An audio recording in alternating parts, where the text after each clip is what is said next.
The information that was presented, because this will be important, is the number of homes proposed, 725. The amenities would be a horse trails, a park, land donated to build a fire department but not to pay for it, land donated to build a school or schools but not pay for it, and everything else is very similar to last year's Measure L, which is, for this to go forward, Prop R and Measure C needs to be dismantled for Rancho La Sierra, which is also called La Sierra Hills.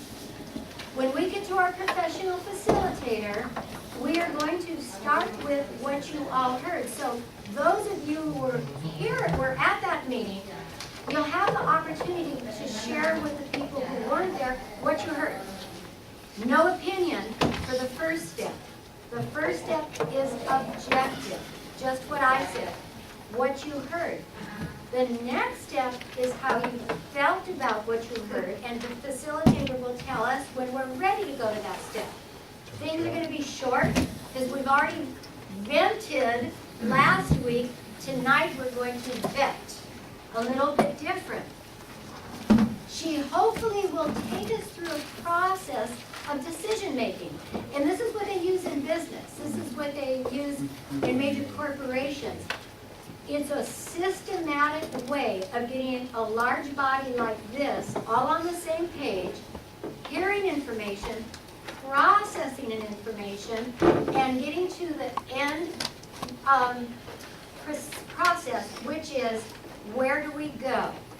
Here's what I would like to see when we get to that point. Where do we go with this information as a group?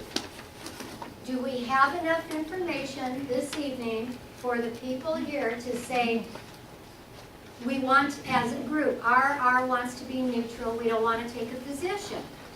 Do we want to say RRR would like to support this development because we feel it's going to be an asset? Do we feel that RRR would like to oppose this development because of the implications of dismantling RNC? So it's going to be pretty easy. John Bernard must leave when we get to that point because the city attorney told him he needs to, because this could come up later where city council then needs to take information brought to them and make decisions. So he said he will not be part of that. I told him when we get to that part, I'll let him know so he can leave. Does anyone have any questions about where we're going with this meeting before we get to that, before we go? If not, I'm ready to go with Mary Humboldt.